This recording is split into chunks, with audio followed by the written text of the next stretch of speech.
बहुत-बहुत धन्यवाद। आपने कई बार मुझसे कहा है कि आप फर्स्ट जनरेशन एंटरप्रेन्योर हैं। तो फर्स्ट जनरेशन एंटरप्रेन्योर पहली बात कि उसके लिए इंस्पिरेशन क्या होता है या क्या आपको इंस्पिरेशन था जिसकी वजह से आप अचानक एंटरप्रेन्योरियल जर्नी पे निकल पड़े? बड़ा सरल सा काम है, इसमें कोई बहुत बड़ी बात नहीं होती है। जब मैंने 1992 में मेरी इंजीनियरिंग फिनिश करी, तो मैंने जॉब स्टार्ट कर दी थी टाटास के साथ में और मैं उनके यहाँ काम कर रहा था और मैं मेरे कॉलोनी का, मेरे इलाके का, मेरी कम्युनिटी का पहला इंजीनियर था मेरे घर में। तो my brother is my always my motivator to behind to me और वो हमेशा से मुझे मोटिवेट करते थे कुछ करने के लिए। जॉब लग गई, जॉब करने लग गए, जॉब छोड़ दी, आईआरएस बनने की कोशिश करी, नहीं बने, तो मैं still I am doing the job. तो मेरे ब्रदर ने एक दिन मुझे बोला कि यार अगर तू ज़िंदगी भर जॉब करेगा तो तेरी लाइफ़ तो बहुत अच्छी हो जाएगी। इसमें तो कुछ दिक्कत नहीं है। लेकिन जो बाकी पीछे फैमिली कम्युनिटी है, इसको कैसे बड़ा करेंगे? इसकी लाइफ़ को कैसे सुधारेंगे? तो बोला अगर तू बिज़नेस करेगा तो बहुत कुछ हो सकता है। फैमिली में 40 लोग हैं, उनकी ज़िंदगी बन सकती है, उनका काम बन सकता है। तो मैंने बोला कि यार अपने पास तो और पूँजी नहीं थी। पूँजी भाई साहब के पास भी नहीं, मेरे पास भी नहीं, फैमिली में पूँजी नहीं, कैपिटल थी ही नहीं। मिडल क्लास जॉब करने वाला परिवार, छोटा-सा परिवार, कहाँ से पैसे लाएँगे?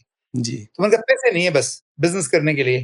बोले पैसे-वैसे तो आ जाएँगे बाद में, जब ढूँढेंगे, काम करेंगे तो पैसे आ जाएँगे। लेकिन अगर तू बिज़नेस करेगा तो बाकी फैमिली का भी कुछ ना कुछ अच्छा हो जाएगा। बहुत सारे लोग हैं फैमिली के अंदर में, सबको ऐसा मौका नहीं मिल सकता। बस मैं निकल पड़ा व्यापार करने के लिए और पहली बार में मैंने बिना पूँजी होते फैक्ट्री लगाई और काफ़ी कुछ लोगों को जोड़ा, काम किया, समझा और पहली यूनिट मैंने लगाई 1994 में। That was a name as a Mukul fasteners और वो that was a automobile industry कि मैं नट बोल्ट बनाने लग गया था और मैं इलेक्ट्रॉनिक इंजीनियर था। लगाई, चलाई, तो अगर आपकी इच्छाएँ हो ना तो सब कुछ हो जाता है। तो इन्फॉर्मेशन आपको कहाँ से मिली ये करना है, ये काम करना है? हाँ, ये भी एक मेरे एक दोस्त रहे हैं, अनफॉर्चुनेट ही अभी वो नहीं है, लेकिन उन उसके फादर ने उसको एक बोल्ट की यूनिट लगवा के दी थी। तो उसके पास एक बोल्ट की यूनिट थी और नट एंड बोल्ट मेल और फीमेल एडॉप्टर्स होते हैं, तो दोनों साथ-साथ ही बिकते हैं हमेशा से। तो जब मैंने सोचा मैं बिज़नेस कर रहा हूँ, तो वो अंकल हैं अभी हमारे, तो वो उन्होंने मुझे मोटिवेट किया कि तू ऐसे कर तू वो नट की लगा ले फैक्ट्री, मैं राजीव की बोल्ट की फैक्ट्री है, तुम दोनों की फैक्ट्री मिलके बिज़नेस कर लेंगे, खूब आगे तरक्की कर लोगे। हुँ। तो मैंने इस चक्कर में उनके साथ मैंने अपने आप के लिए वो फैक्ट्री लगा दी। और फिर नट बोल्ट की फैक्ट्री से आपने अपने परिवार के लोगों को भी जोड़ा? आपके भाई साहब साथ में आ गए आपके कि उन्होंने अपना अलग से बिज़नेस किया? नहीं, नहीं, वो अभी भी नौकरी पेशा रहे, वो रिटायर्ड हो गए आज से लगभग 8 साल पहले, जी। वो रिटायर्ड रहे हैं और लाइफ भर मेरे मेंटर हैं, आज भी मेरे मेंटर हैं। राइट नाउ ही इज़ 68 और अभी मेरे को मेंटरशिप करते हैं। और मैं जब हमारे पास ₹1 नहीं था ना और मैं भाई साहब को बोलता कि भाई साहब मुझे होटल ताज खरीदना है मुंबई में, तो भाई साहब मुझे बोलते थे जनरली फैमिली से बोलते हैं, "पैसे कहाँ जो धंधा करेगा?" और मुझे बोलते थे, "जा खरीद ले।" जा खरीद ले तो फिर वो मोटिवेशन था कि जा खरीद ले तो पैसे की व्यवस्था अपना आप सीखेगा करने के लिए। जी। तो हमारे यहाँ ऐसे कहते हैं कि राजस्थान में जनरली सभी लोगों के बीच में ऐसे कह देते हैं कि अगर व्यापार करने लगो ना तो पूँजी आपकी हो जाती है हमेशा से। लेकिन हम कोशिश ही नहीं करें ना तो पूँजी भी नहीं आती है। और हम सारी कम्युनिटी में दिक्कत यही है कि हमने स्टोरीज़ यही पढ़ी गरीब ब्राह्मण, गरीब ब्राह्मण, गरीब ब्राह्मण। तो ब्राह्मण जब गरीब ही तो पैसे हैं नहीं और पैसे है ही नहीं तो माइंडसेट ही नहीं है। माइंडसेट नहीं तो पैसे भी नहीं होते हमारे पास में।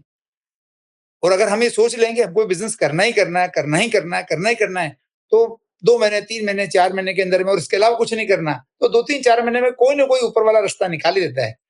अपने ईस्ट पे बहुत भरोसा करना चाहिए। आपको किस तरीके से पूँजी के लिए तैयारी करनी पड़ी? क्या आपने जो है शुरू में प्रयोजन मेरी किए? पहली यूनिट लगी लगभग 40 35 1 लाख रुपए में लगाई थी उस टाइम में यूनिट। मैंने ये इट वाज़ 1994 और 1994 में 35 लाख बहुत बड़ी रकम होती थी।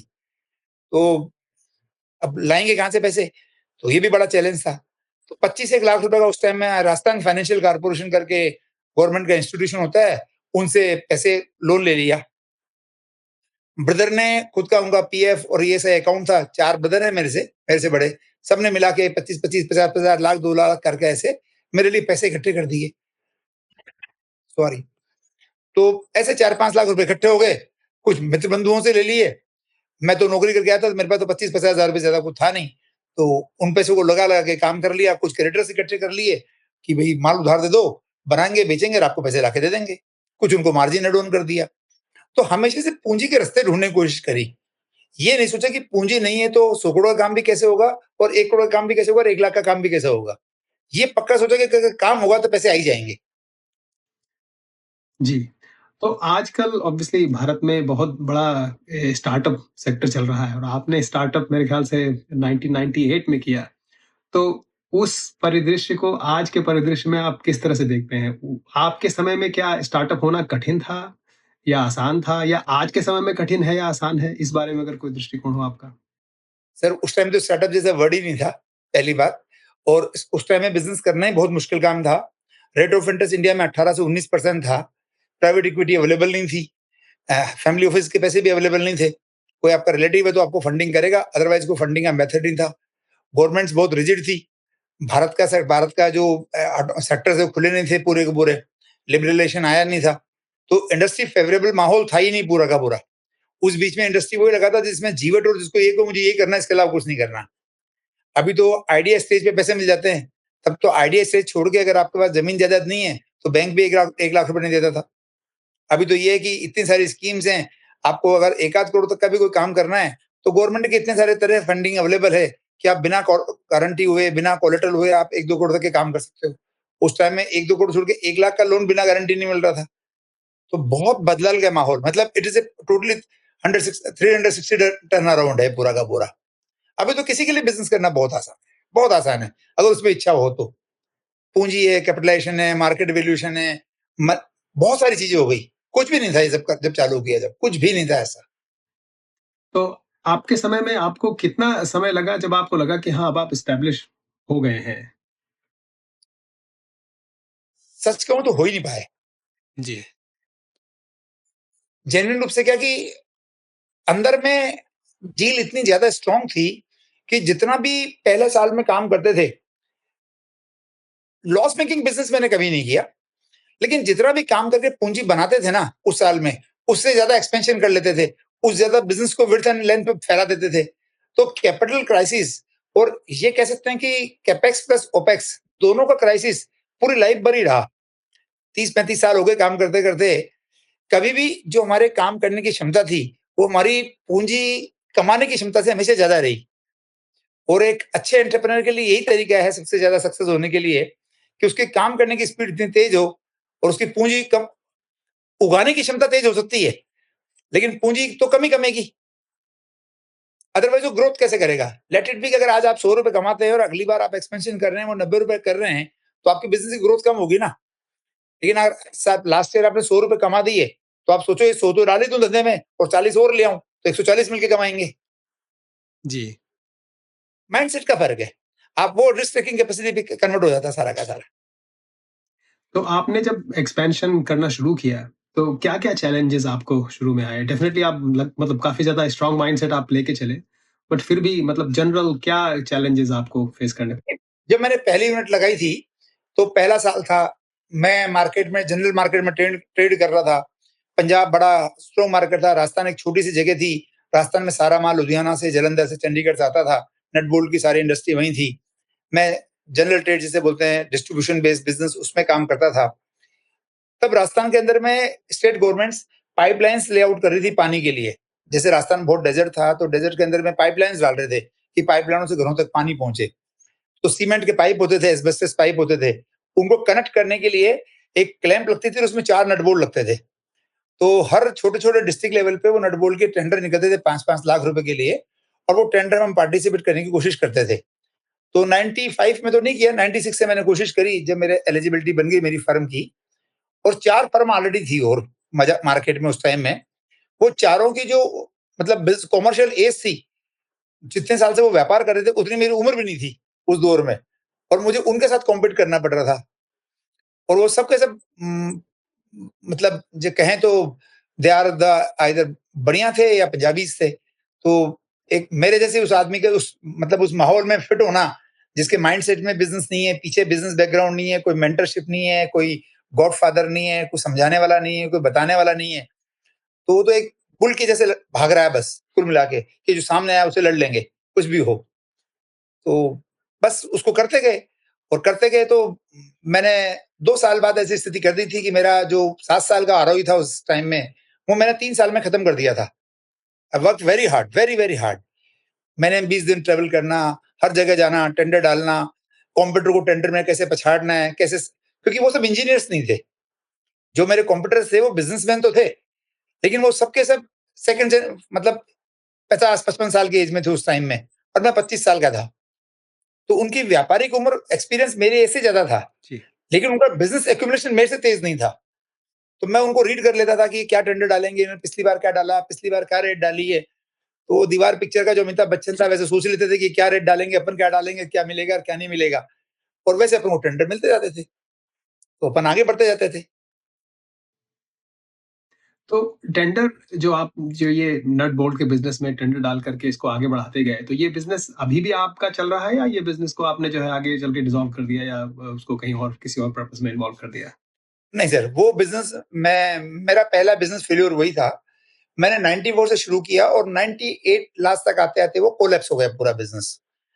और वो कोलैप्स इसलिए हो गया मेरा बिज़नेस पूरा का पूरा कि 96 से मैंने टेंडर्स में पार्टिसिपेशन शुरू करा और 97 तक आते-आते ऐसा था कि जो 4 एस्टेब्लिश्ड प्लेयर्स थे, उनके पास एक भी टेंडर नहीं था और मेरे यूनिट का उस टाइम टॉप लाइन था लगभग 5 करोड़ रुपया, जो उस टाइम के लिए एक छोटे से बिज़नेसमैन के लिए और एक टेंडर 5-5 लाख का होता था।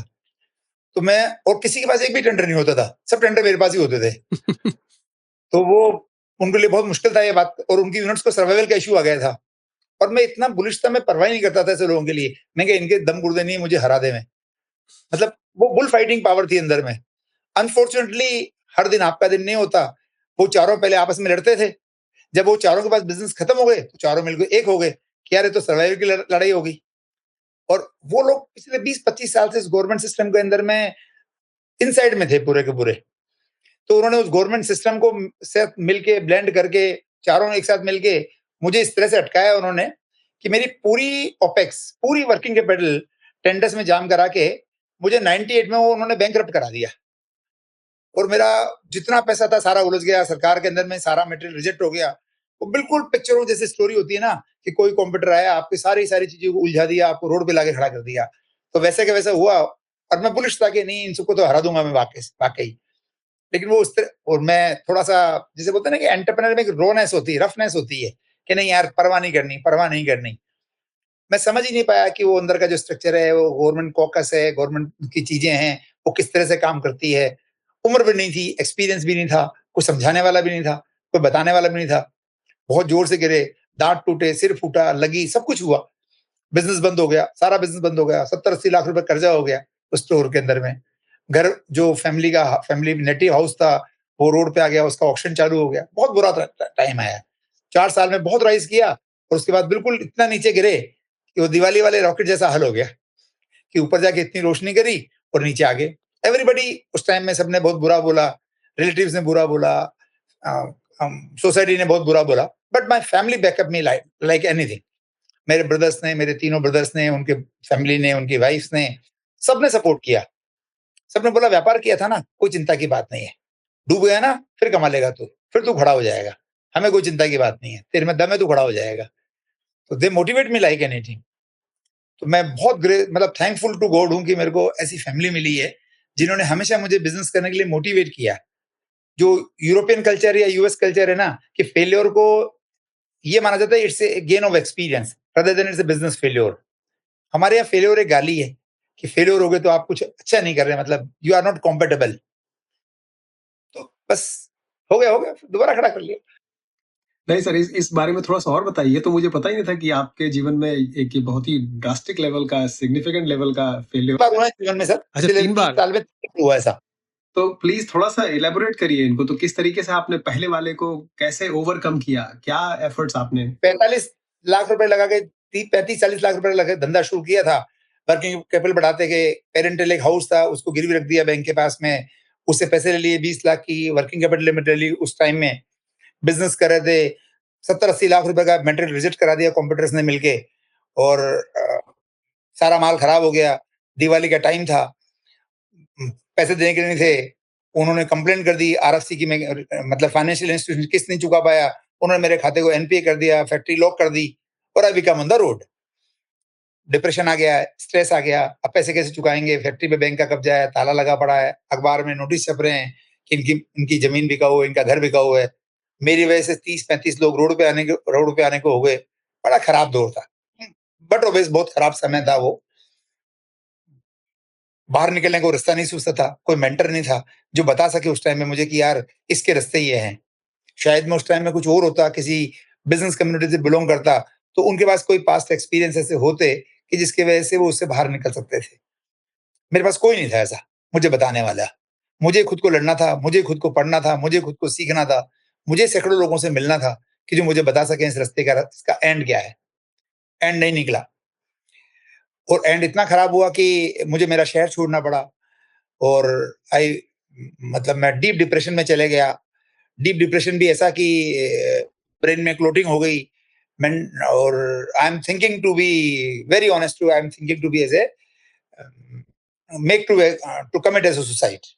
It was a somewhere around 2000 2000 के आसपास का टाइम था। बहुत बुरे-बुरे ख़्याल आते थे, बहुत खराब लगता था। मेरे पास एक मोटरसाइकिल थी। मेरे ब्रदर हमेशा मोटिवेट करते थे कि तू चिंता मत कर, मेरे पास गवर्नमेंट जॉब है। मैं कहता था जॉब में से तो आप मुझे रोटी खिला दोगे यार, लेकिन आप मेरी ये कर्जा कैसे चुकाएँगे? हमेशा बोलते थे कुछ ना कुछ अच्छा हो जाएगा। My wife me supported like anything. शादी उस वक़्त हो चुकी थी आप 96 आई गॉट मैरिड। राइट। 98 के 97 लास्ट में मेरे बेटा भी हो गया था। मैंने उसको मतलब मैं कहूँ तो 30 साल में 29 साल हो गए मेरे 28-29 साल हो गए शादी को। Always she pays a cost of my ambitions. उसने हमेशा मेरे महत्वाकांक्षा की कीमत चुकाई है। ठीक है, बट शी ऑलवेज़ मतलब हमेशा पीछे खड़ी रही है कि चलो कोई बात नहीं है, कुछ अच्छा और हो जाएगा। शहर छूटा, 2000 हो गया, डिप्रेशन आ गया, खराब-खराब ख़्याल आते थे, बाहर कैसे निकलेंगे समझ नहीं आता था, क्या रास्ता होगा बाहर निकलने का। But my mother I am luckiest guy in the world कि मेरे पास 104 साल की माँ है अभी। She is perfectly fit. प्रणाम। बहुत बहुत बढ़िया है वो भी। उन्होंने मुझे उस टाइम में जो मोटिवेशन दिया, मैं समझता हूँ दुनिया में बहुत कम मदर्स होंगी और दुनिया में बहुत कम बच्चे होंगे जो इस तरह से मदर्स को सुनते हों, समझते होंगे मदर्स को। कोई बैकग्राउंड नहीं, मेरी मदर कभी स्कूल नहीं गई, कॉलेज नहीं गई, कुछ पढ़ी नहीं, कुछ लिखी नहीं।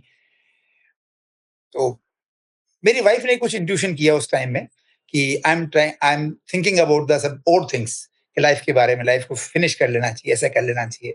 उसको कुछ इंट्यूशन हुआ, मैंने कहा नहीं उनको कभी भी। तो उन्होंने मेरी मदर को कहा कि आपके बेटे के दिमाग में कुछ खराब-खराब ख़्याल आते हैं। तो मेरी मदर ने फिर मुझे बोला कि बेटा तेरे फादर गए। I lost my father very very early age in 1986 only. तो 17 साल का था मैं, 12th में था। तो बोले तेरे फादर गए तो मैं नहीं रोई क्योंकि मेरे 5 बेटे थे। We are the 5 brothers. In 1996 I lost my brother 97। तो ब्रदर को जब खोया तो माँ बोली मैं रोई कि एक बेटा चले गया। तो मैंने कहा हाँ माँ। मैंने कहा आप मुझसे क्या कहना चाह रही हैं मुझे बताइए तो। बोले मैं तुझे सिर्फ ये कह रही हूँ कि अगर मेरी डेथ हो ना तो तुम चारों मुझे शमशान लेके जाओगे। मैंने कहा हाँ माँ ऐसे ही होगा, पक्का ऐसे ही होगा। तो how the trick she take a commitment me to be live. उन्होंने जिस तरह से मुझसे कमिटमेंट ले लिया अपने आप को सुधारने के लिए, हुँ। ये बहुत मुश्किल होता है, बहुत मुश्किल होता है किसी माँ के लिए। बट उन्होंने लिया। मैंने शहर छोड़ दिया 2000 में आते-आते, बीमार हो गया था, किसी साधु संत के पास गए, ब्रेन का इलाज कराया। बहुत खराब दौर था वो ज़रा-सा और 4-5 साल रहा वो खराब दौर। शहर छूटा, मैं अहमदाबाद गया, अहमदाबाद में मैंने बिज़नेस स्टार्ट करने की कोशिश करी दोबारा से। 3-4 महीने लगाए, नहीं कर पाया, पूँजी नहीं थी, कर्जा था सिर के ऊपर में। 60-70 लाख का कर्जा था और फैक्ट्री बंद हो चुकी थी, बैंक ऑक्शन कर रहा था फैक्ट्री का। घर गिरवी रखा था, घर के ऑक्शन अखबार में छपते थे। बहुत खराब सा दौर था, बुरा दौर था। फिर वहाँ से नहीं हुआ, सूरत गया, सूरत में 3-4 महीने खत्म किए, वहाँ भी नहीं कर पाया। कोई गॉडफ़ादर नहीं था, किसी सिटी में कोई जानकार नहीं था, कुछ भी नहीं था। फिर वडोदरा गया, वहाँ कोशिश करी, ऐसे करके 1 साल, डेढ़ साल, 1 सवा साल तक मैं वंडरिंग करता रहा, अलग-अलग शहरों में। Then I finally reached to Indore. It was 13th January 2001 I reached to Indore. वो लास्ट ट्रिप था बस। फिर उस शहर में गए तो उस शहर में आज उसी शहर में आके बस गए फिर। इस शहर ने सब कुछ बदल के दे दिया। सब कुछ बदल दिया है शहर ने। बहुत कुछ दिया है शहर ने, बहुत कुछ दिया। जितना दिया उतना ले भी लिया, लेकिन दिया बहुत कुछ। Very nice, great city Indore. And I'm obviously hearing your story, sir. This is like absolutely proper cinema.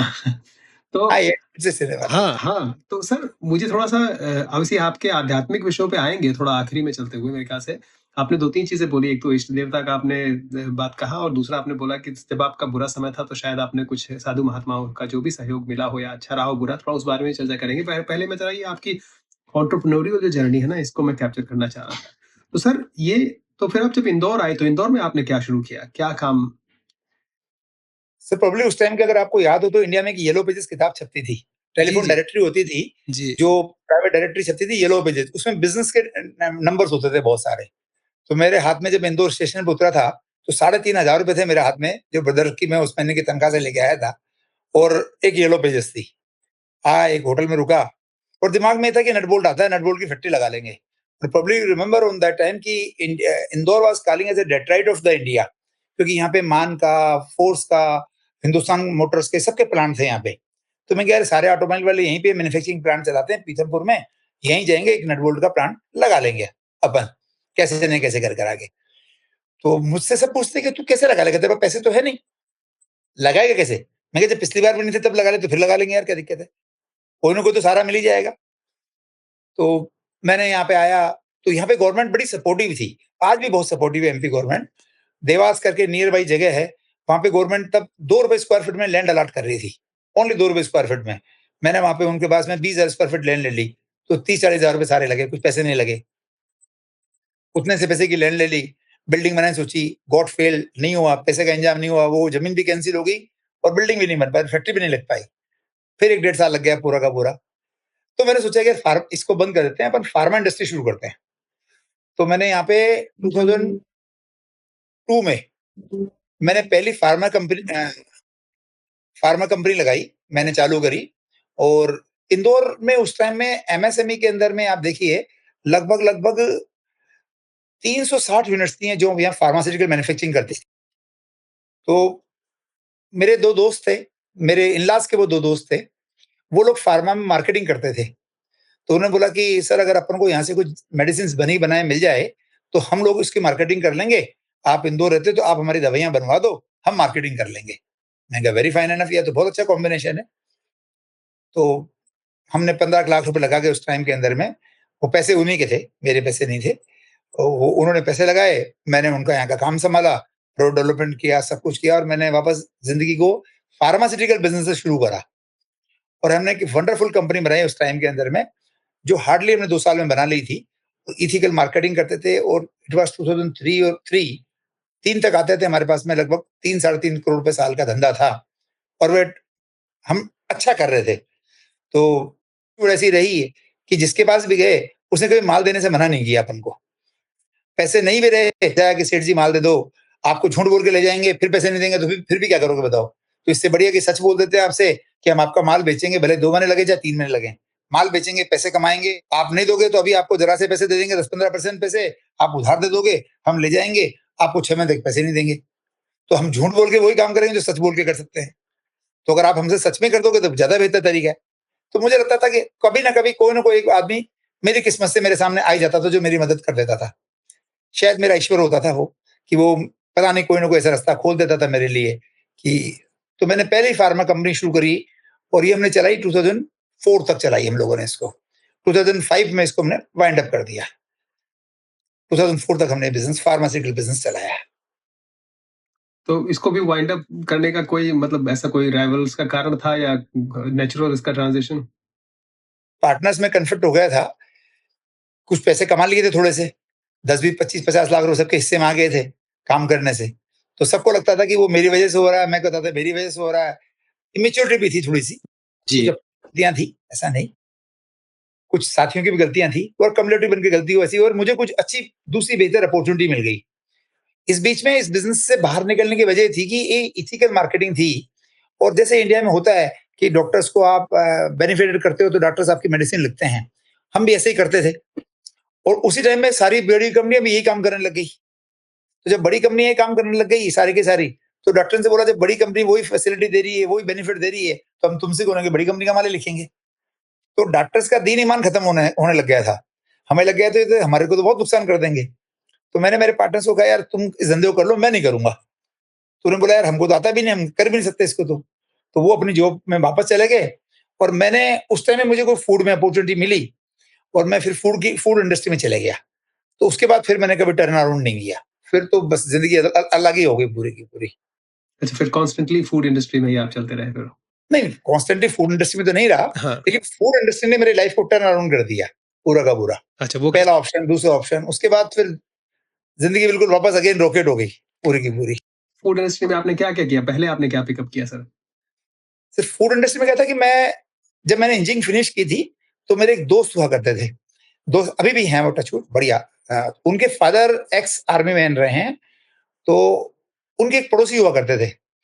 तो वो हिंदुस्तान लीवर जो कंपनी है, गवर्नमेंट ऑफ इंडिया की कंपनी थी मॉडर्न फूड्स इंडस्ट्रीज, जिसमें मॉडर्न ब्रेड पूरे देश भर में गवर्नमेंट सब्सिडी भी खिलाया करती थी ब्रेड के रूप के अंदर में। वो कंपनी नरसिम्हा राव गवर्नमेंट में पहला डिसइन्वेस्टमेंट था गवर्नमेंट ऑफ इंडिया का कि भाई जो नॉन कोर बिजनेस है उससे तो गवर्नमेंट को निकल जाना चाहिए। लिबरेशन शुरू हो गया था। तो वो कंपनी गवर्नमेंट ने हिंदुस्तान लीवर को बेच दी। हिंदुस्तान लीवर में उसने बोला कि हम इसका काम की फ्रेंचाइजी देंगे, जो बिजनेस प्लान था सब बेच देंगे। तो जो हमारे वो अंकल थे जे शर्मा साहब, अभी तो ईश्वर उनको अपने चरणों में रखे, वो शांत हो गए, but he is like me. उन्होंने हमेशा अपने बेटे जैसे ट्रीट किया मेरे को। मुझे लाइफ में हर बार अच्छे लोग मिलते गए, मतलब कभी अच्छे लोगों की कमी नहीं महसूस हुई कि अच्छे लोग हर मोड़ पे जब भी लगा कोई ना कोई अच्छे आदमी ने मेरा हाथ पकड़ा और मुझे उस क्षण से बाहर निकाला। तो उन्होंने मुझे बोला कि यार तू इतनी मेहनत करता है, ये दवाई फैक्ट्री चलाता है, तू कुछ और काम कर ले। मैंने बोला अंकल पैसे ही नहीं कहाँ से करेंगे, थोड़े बहुत पैसे कर लेंगे। तो उन्होंने मुझे एक पुरी अंकल से मिलवाया। वो पुरी जी हिंदुस्तान यूनिलीवर के उस टाइम में कंसल्टेंट थे और इस मॉडर्न फूड बिजनेस के लिए कंसल्टेंट थे। उन्होंने मुझे बोला कि यार एक हमारी लाइन है, जो हमारे पास फैक्ट्री है, मशीन की लाइन है, पूरी-पूरी बिकाऊ है, तू उसको खरीद ले। तो मैंने कहा अंकल अभी पैसे नहीं है। तो वो जे शर्मा अंकल ने मुझे उस टाइम में 51,000 रुपए दिए और हमने टेंडर डाल दिया और 7.5 लाख रुपए में वो लाइन मिल गई, जिसमें पूरी ब्रेड बनाने की पूरी कंप्लीट लाइन थी। और हमने वो टेंडर में ऑक्शन में वो खरीद ली 7.5 लाख रुपए में। लेकिन 7.5 लाख रुपए नहीं, और ले भी आएँगे तो इंदौर में कोई ज़मीन नहीं है और मशीन नहीं, फैक्ट्री नहीं है। तो वो जो जर्नी थी ना 2004 वाली, वो लाइफ का ऐसा मेरा पीरियड था जिसने मुझे बनाया बेसिकली। उसने मुझे सबसे ज़्यादा सिखाया कि जीवन में बिना पैसे हुए भी आप 2 करोड़, 4 करोड़, 5 करोड़ का काम कर सकते हो, अगर आपकी इंटेंशन बहुत ठीक हो, बहुत ठीक हो। मेरे पास ज़मीन नहीं, अब मशीन के मैंने 51,000 दे दिए, ना मेरे पास फैक्ट्री की ज़मीन, ना मेरे पास बिल्डिंग और मेरे पास कुछ नहीं। और 15, 20, 25 लाख रुपए थे, जो मैंने वो फार्मा बिज़नेस से निकाले थे, वो मेरे हाथ में थे। लेकिन ना तो उसमें ज़मीन आ सकती थी, ना बिल्डिंग बन सकती थी, ना पूरी मशीनें आ सकती थी। तो काम कैसे करते? तो मुझे सबसे पहले मुझे ज़मीन चाहिए थी। मैंने ज़मीन वाले से बात करी, एक आदमी मुझे सज्जन मिल गए, ही इज़ अभी भी वो हैं और हमारे मित्र हैं, ललित अग्रवाल जी। उन्होंने उनकी फैक्ट्री थी, ज़मीन थी। मैंने उनको बोला सर मैं आपको 20,000 रुपए दूँगा, 2.5 लाख की ज़मीन है। जिस दिन फैक्ट्री चालू हो जाएगी बाकी 2 लाख दे दूँगा। उन्होंने मुझे ज़मीन दे दी कि जा कर ले काम जा। बिल्डिंग बनाने की बारी आई, तो बिल्डिंग के लिए एक अनिल व्यास जी मिले। उन्होंने मुझे बोला कि मैंने उनको बोला सर बिल्डिंग पूरी बना के ताला-चाबी कर दोगे तब मैं पैसे दूँगा। बाकी 1-2 लाख अभी दे देता हूँ आपको। वो मान गए, मेरी पूरी बिल्डिंग बना दी। पूरी बिल्डिंग मेरी फैक्ट्री की तैयार हो गई और मेरे को सिर्फ 1-2 लाख देने पड़े। मैंने कहा जिस दिन फैक्ट्री चालू हो जाएगी उस दिन पैसे दे दूँगा। उन्होंने भी कर दिया ऐसा काम। अब मशीन वाला काम बच गया था कि 7.5 लाख मशीन वालों को कहाँ से दूँगा लाने के लिए, क्योंकि बाकी इक्विपमेंट भी लाने थे। तो एक हमारे मित्र, अभी भी हमारे मित्र हैं, आलोक गुप्ता जी मिले हमारे को। उन्होंने बोला कि मैं मशीन के तेरे पैसे देता हूँ वहाँ पे और इसमें से स्क्रैप बेच के तू मुझे पैसे चुका देना। तो वहाँ से हमारा जीवन में दाव शुरू हुआ कि जो 7.5 लाख में जो हमने मशीनरी लाइन खरीदी थी, उसमें से हमने 20 लाख रुपए का स्क्रैप बेचा और हमारी मशीन अलग कर ली। जो मशीनें मुझे चाहिए थी उसके सामने मुझे 20 लाख का अपफ्रंट मुनाफा हुआ, वो सिर्फ उन गुप्ता जी की वजह से हुआ और पूरी अंकल की वजह से हुआ। उन्होंने मेरी मदद करी, पैसे भी दिए, काम भी दिया। शायद मेरी नीयत पे उनको भरोसा था कि ये कुछ ना कुछ कर लेगा अच्छा-सा। मशीन इंदौर आ गई, मशीनें लाके खड़ी कर दी। अब मशीनें बनाने लग गए, अब बिल्डिंग बन गई तो बिल्डिंग वाला बोले यार तूने बोला था बिल्डिंग पूरी देके पैसे दे देगा, पैसे दे दे। अब पैसे ही नहीं, पैसे कैसे देवे? वो मशीनों में खर्च हो गई, थोड़ी-सी पूँजी थी लगा दी, मशीनें बाकी लाने में। तो हमने बोला चल ऐसे कर मशीन को रखने दे, बिल्डिंग तो तेरे कब्जे में ही है ना, कहाँ जाएँगे? कुछ पैसे मुनाफ़ा बचे थे ज़मीन वालों को दिए ताकि फैक्ट्री को लीज़ कर सकें बैंक के पास में। अब कोई ऐसा टाइम आ गया कि फैक्ट्री लग गई, कर्जा चुक गया, किसी को पैसे देने बचे नहीं, लेकिन अब फैक्ट्री चालू नहीं हो रही। क्यों? क्योंकि हिंदुस्तान लीवर का तो ब्रांड यहाँ चल रहा था और हमने ब्रेड की फैक्ट्री लगाई थी, ब्रेड का हमको कुछ आता ही नहीं था। तो चलाएँगे कैसे? मतलब सारा काम तो कर लिया पूरा का पूरा, फैक्ट्री बन गई, लग गई, सब कुछ हो गया और बैंक देने को तैयार नहीं। बैंक बोले कि आपके पास बिज़नेस का एक्सपीरियंस ही नहीं है। क्या करते? मतलब फिर वापस वही चीज़ मतलब सब कुछ खड़ा कर लिया, फिर हिंदुस्तान यूनिलीवर से दोबारा बात करी, गट फील से बात करी, उनका यहाँ पे यूनिट था वो बंद कराया, हमने उसकी फ्रैंचाइज़ी ली। ये था अक्टूबर 2004। उसके बाद फिर पलट के नहीं देखा लाइफ में। फिर 1, 2, 3, 4, 5, 10, 12, 15 फैक्ट्रियाँ खड़ी कर दी फिर तो लाइफ बस वो टर्न अराउंड था सर पूरा का पूरा। तो सर ये बड़ा इंटरेस्टिंग है ये फैक्ट्री का जो सिनेरियो है कि जो है आपको टेंडर मिल जाता है 7.5 लाख का और वो इक्विपमेंट मिलता है बिकता है उसका बेसिकली 3 टाइम्स बेसिकली। तो ये एक तरीके से बड़ा अच्छा आपके लिए इन्वेस्टमेंट रहा है कि एक ऑलवेज़ हाँ, हाँ। ऐसे रहे। तो उसके बाद से अब आप फूड बिज़नेस में हैं या और अलग-अलग बिज़नेस कर रहे हैं? आप बहुत सारे बिज़नेस किए हमने, जी, जी। बहुत सारे बिज़नेस किए। मैंने 2004 में जब पहली फूड फैक्ट्री लगाई, मॉडर्न मेड की फैक्ट्री थी, मैं माल बना के बेच रहा था, डिस्ट्रीब्यूटर था यहाँ पे, फ्रैंचाइज़ी था पूरा का पूरा। इंदौर सराउंडिंग में, मालवा निमाड़ रीजन बोलते हैं इसको हम लोग इंदौर में, तो 250-300 की रेंज के अंदर में। मेरे काम से काफ़ी इम्प्रेस हुए हिंदुस्तान लीवर वाले। मुझे अहमदाबाद का फ्रैंचाइज़ी दे दिया 2005 में, मैंने वहाँ फैक्ट्री लगा दी और बिज़नेस टेक ओवर करने का और चलते-फिरते बिज़नेस को खरीदने का हुनर या उनकी बाइंग कर लेना मेरे में बहुत डे 1 से मेरे उसमें था और इंदौर में मैंने साल भर में अच्छे बना लिए थे धंधे में से। मुझे पूँजी की समस्या खत्म हो गई थी। अब बैंकर भी पीछे खड़ा हो गया था, पैसे दे देगा। कुछ फ्रेंड्स भी थे जो पैसा लगाने को तैयार थे मेरे गुडविल के ऊपर में। तो अब पैसे की दिक्कत खत्म हो गई थी और मुझे लगता था कि धंधा 1, 2, 4 कुछ भी कर सकते हैं। तो 2005 में हम लोगों ने जो गुजरात का सबसे बड़ा ब्रांड था सुपर ब्रेड, वो खरीद लिया हम लोगों ने वहाँ पे जाके और सुपर ब्रेड खरीदा तो हिंदुस्तान लीवर ने अपना ब्रेड भी मुझे दे दिया। तो मैंने सुपर ब्रेड जितने में खरीदा था, उससे डेढ़ गुना दाम उसी एंटरप्रेन्योर को वापस बेच दिया और मैंने मोटर चालू कर लिया। तो मुझे वो पैसे को मल्टीप्लिकेशन करना समझ आ गया था कि पैसे से धंधे से मोह रखने से कुछ नहीं होगा और धंधा अपना जैसा कुछ होता ही नहीं है। अगर ये अच्छा चल रहा है और कोई हमसे ज़्यादा बेहतर पैसे दे रहा है उसको दे दो और उस पैसे से अगर आपको आता है तो कुछ बेहतर धंधा और कर लो। हम जनरली हम लोग एक जो बिज़नेस करते हैं उसे सीखते रहते हैं पूरी लाइफ बच कि यार ये तो मेरी फैक्ट्री है, ये तो मेरी है और बिज़नेस में मेरा जैसा कुछ होता ही नहीं है। बिज़नेस बिज़नेस ही होता है। आप कंफर्टेबल होगे, आपका टाइम ठीक होगा, चल रहा होगा, नहीं चल रहा होगा तो नहीं चल रहा होगा। कितनी बड़ी कंपनी और कितनी छोटी कंपनी हो और नियर बाय सिनेरियो में आपने सबने देखा है ये। अनिल अंबानी से लेके अमिताभ बच्चन से लेके बायजू से लेके सबके पास देख लो, सबके पास सेम स्टोरी है। तो हम इसको समझ नहीं पाते और इसको मानने को तैयार नहीं होते। मैं 2 गलती कर चुका था ऑलरेडी जीवन में। मुझे बहुत बेहतर तरीके से समझ आता था कि बिज़नेस अपना जैसे कुछ नहीं। इसलिए पूँजी के दम पे चलता है, पूँजी आपके पास है तो बिज़नेस चला लोगे। पूँजी आपके पास नहीं है तो आप नहीं चला पाओगे और पूँजी जितनी कम कॉस्ट होगी बेहतर तरीका है बिज़नेस चलाने के लिए। 2005 में हम लोगों ने ब्रेड चालू किया अहमदाबाद में। उसके बाद में 2007 में हम लोगों ने लखनऊ के में ब्रिटानिया ब्रेड की यूनिट लगाई और ये पहला टाइम था जब इंडिया में एक ही आदमी के पास में दोनों कॉम्पिटिटर ब्रांड थे हुँ। कि मॉडर्न फूड का मॉडर्न ब्रेड और Britannia bread they are the competitors. But industry में फ्रेंड्स थे, हम बहुत इसी कर रहे हैं लाइफ भर। तो इसकी वजह से हमें वो बिज़नेस मिला। तो हमने 2007 में शहर के अंदर बड़ी यूनिट लगाई, ब्रिटानिया ब्रेड की यूनिट जो आज भी चल रही है। अहमदाबाद की यूनिट आज भी चल रही है, इंदौर की यूनिट आज भी चल रही है ब्रेड के लिए।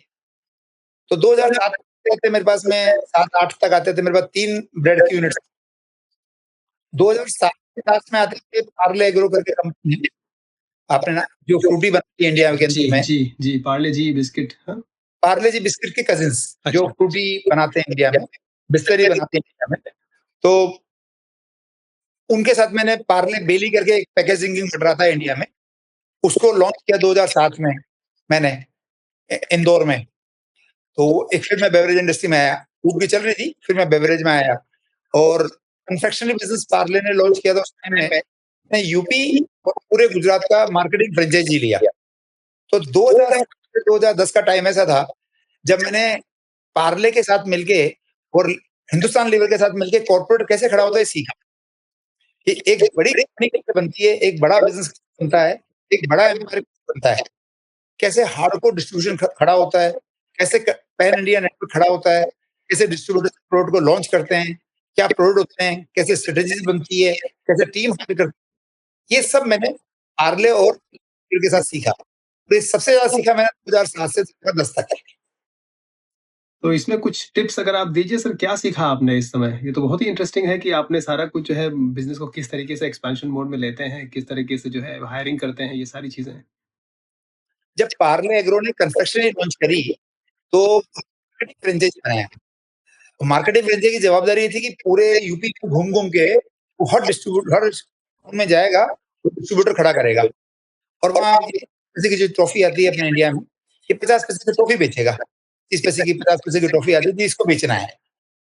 देखिए डिस्ट्रीब्यूटर के थ्रू ही सेल्स टीम बनानी, लोग खड़े करने हैं। तो ऐसे लोगों को ढूँढना, जाना, लॉन्च करना, हमने कभी सीखा नहीं था। अब पार्ले के टेक्नीशियन लोग जो पिछले 20 साल से वही कर रहे थे। हम उनके साथ करते थे, कंधा से कंधा मिला के उनके साथ ट्रैवल करते थे।